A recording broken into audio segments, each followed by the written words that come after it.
Paz y bien, soy Fray Emilio, capuchino, y estamos llegando al final del año litúrgico. El último domingo será la semana que viene y por eso hablamos del final. Hoy a Jesús le preguntan sobre el final del mundo y él no va a tener ningún problema en contestar, porque es un tema sin duda apasionante, cómo será o cómo creemos que puede llegar a ser ese final del mundo.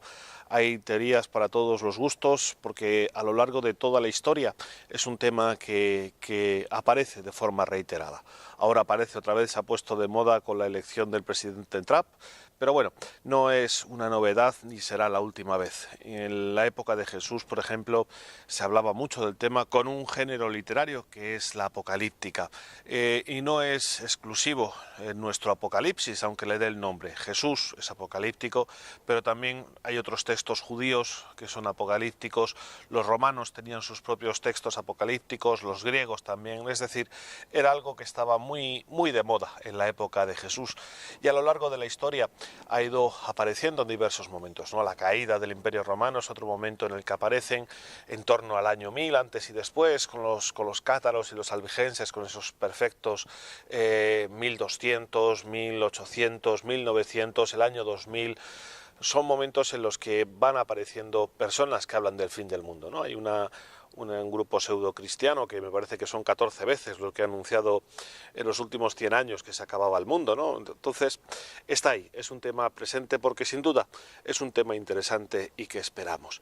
Y para Jesús también lo es, ¿no? No es el único texto en el que nos habla del fin del mundo, ni nos habla de forma apocalíptica.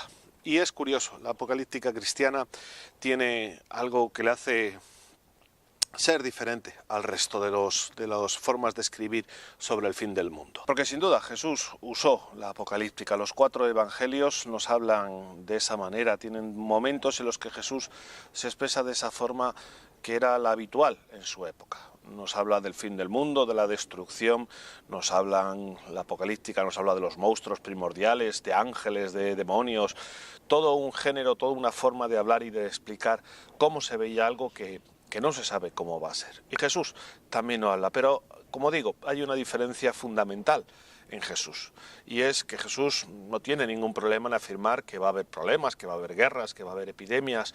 No tiene tampoco ningún problema, mejor dicho, no nos oculta que nosotros vamos a sufrir también persecuciones y vamos a sufrir problemas. Incluso nos advierte de que vamos a ser perseguidos y lo vamos a pasar mal. Pero para Jesús la diferencia es que eso es temporal. Para Jesús los sucesos malos que van a suceder o que han sucedido es algo que tiene que pasar, pero eso no va a ser ni lo definitivo ni lo que defina el final de la historia. Hay algo más importante y más definitivo, que es la victoria de Cristo. Esa es la diferencia de la apocalíptica cristiana. No es algo para meternos miedo. La apocalíptica cristiana es algo que nos habla precisamente de esperanza, que nos habla de triunfo, que nos habla de victoria. El reino de Dios, ese reino que Jesús viene a construir y a poner en la tierra, no es algo que vaya a aparecer ni de forma explosiva ni de forma inmediata, sino que es algo que se tiene que ir construyendo poco a poco.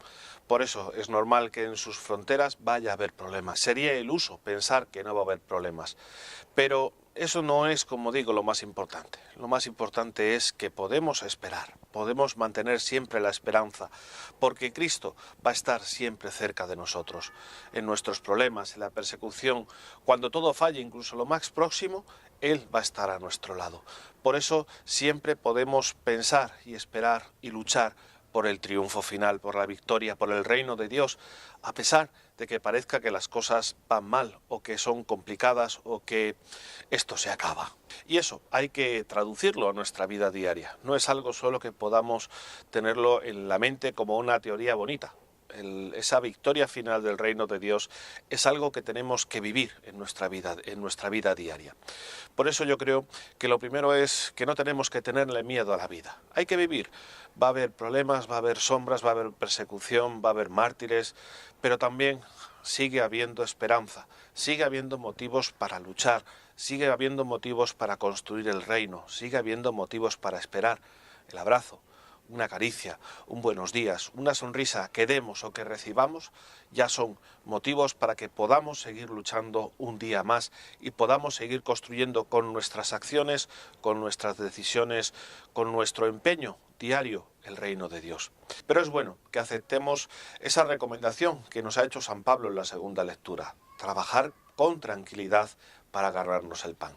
No hay que angustiarse. Hay una frase que he leído hace poco que me ha gustado: Dios existe, pero no eres tú. Relájate.